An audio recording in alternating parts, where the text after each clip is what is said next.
There are many great defenders in Pokemon Unite, but not all of them are created equally. So today I'll be ranking them from worst to best so that you have a rough idea of who would be good to select in your games right now. Before we get into it, this is a video requested by a viewer, so if you'd like to see something more specific covered by me, join my Discord server linked in the description below or in my bio. Starting off, what makes a defender good? A defender is one of the most crucial parts of any good team comp. Defenders are good at standing in front and taking all of the damage. A lot of good defenders have stuns as one of their abilities. Stunning a speedster or an aggressive all-rounder at the right time can be the difference between them dying and them not dying. All in all, you are the enabler to your lane ally. It is advised that you use XP share in order to get your lane ally to a higher level much faster. If you don't know how XP share works, I made a video about that last week. You should be able to check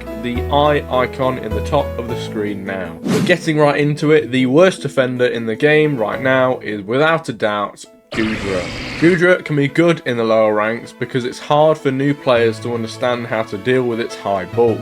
But when you start climbing the ranks into Masters, it can be hard to get any value out of this Pokemon, which is due to two reasons in particular. Firstly, a lot of the time in higher lobbies, Goodra will just be left until last. Goodra has very little stun and not so massive damage, so it can be killed last in a team fight when multiple players can go for it at once. But more importantly, when you get into Masters, you compete in draft battles, and in draft you can see the enemy's team comp before you select your items. Therefore, you can easily swap into a curse item, immediately dropping the value of Goodra's recovery in Dragon Pulse and its ability. All in all, Goodra provides the least value out of any of the defenders and has a lot of counterplay to stop it getting any value from its abilities. In 10th place, I have Mamoswine. Mamoswine is down here for two reasons of its own. It is very slow in all means of the word. High Horsepower and Earthquake are slow to execute, and it gets its final evolution at level 9,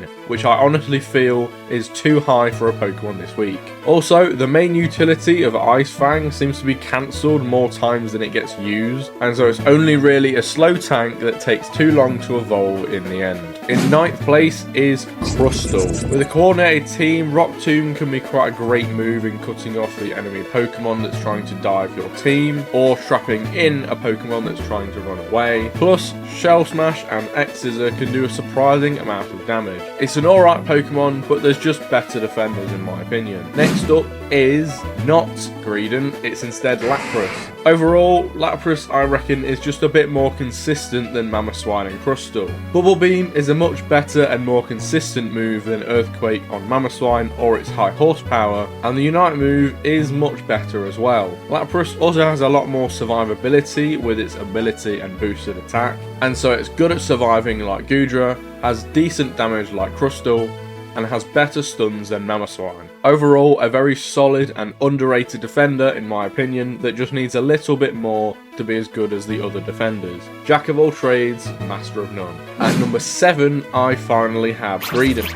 Greedent is a lot higher than these other defenders, yet isn't really a defender. Greedent is still great at jungle invading, which is the thing where you travel to the enemy's central area at the start of the game and throughout the game to steal their boost instead of their central Pokemon. If you'd like me to make a video about jungle invading, let me know and I'll put it on the list. But rather than doing a normal defender's job, Greedent provides value in distracting the opposing team. Plus, with Stuff Cheeks and Bullet Seed does an incredibly large amount of damage. A lot of people underestimate the damage that it can do, and so you can catch a lot of people off guard with this and take them out very quickly. At number 6, almost the midpoint, I have Snorlax. Some people may think I'm crazy for putting it this low, but here are my reasons. Of course, the shield is very nice, but I find that Block is very gimmicky and only really good in certain scenarios compared to the variety of Blastoise. And secondly, I think that Flail just isn't in the best spot right now. The damage it does is fine, but not quite as good as Greedent in my opinion. So if I want to just do damage, I'd rather just go Greedent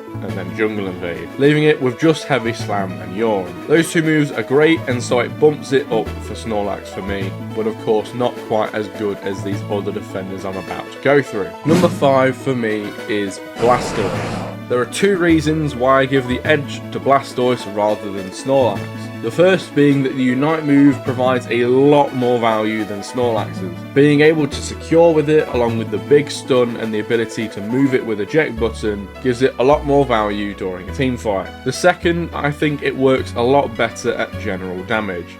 Spout and Spin Blastoise, when stacking, can do some serious damage, which I find a lot better than Flail Snorlax. Before I jump into the number 4, I'd like to ask that you consider subscribing to this channel. I'm almost at 1,000 subs, and viewer interaction shows me that you enjoy these videos, and I'd love to help you on your journey to becoming the best Unite player. At 1,000 subs, I'll be ranking every Unite move, so I hope you look forward to that. Now, we're reaching the truly great defenders in the game right now, with the number 4 slot going to Trevenant.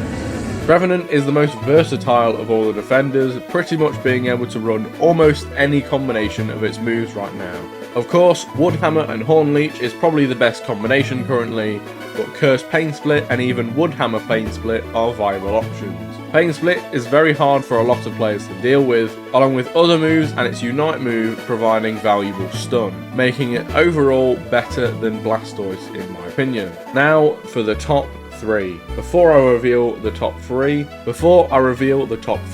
drop your lists in the comments and tell me why yours is different. Now in 3rd place, I have Umbreon. Umbreon has been a top 2 defender for the longest time due to the great value that it provides. Great stuns, debuffs, healing and utility in Mean Look led to it being an incredible defender for a very long time. But after the Unite move cutting the amount of shield that it can steal, I just can no longer justify it being top tier. Finally, in the number 2 slot is Slowbro. If the next Pokemon wasn't so good right now, Slowbro would be far and away the best defender in the game. The early secure with Water Gun is incredible, and probably the best in the game. When evolving, you can select your move based on the enemy team comp, with Scald shutting down a lot of physical attackers, and Surf providing great stun. Then Amnesia makes Slowbro much bulkier and heals a lot of its HP back. Plus, in certain scenarios, Telekinesis can provide great utility at taking out a big team threat. And just to add to that, the Unite move is fantastic at isolating that threat and helping your team take it out, along with the big bulk that it adds to Slowbro with its shield. I would definitely recommend Slowbro as long as the next Pokemon doesn't make it out of the ban phase. And finally, you likely all expected it, the best defender in the game right now is Ho-Oh. The utility on this Pokemon is genuinely insane. Fire Spin is still great, but the new stun and damage on Sacred Fire, along with the truly ridiculous damage after you get a max stacked attack weight on Flamethrower, is crazy, allowing Ho-Oh to fill a very aggressive defender role while still providing great utility to the team.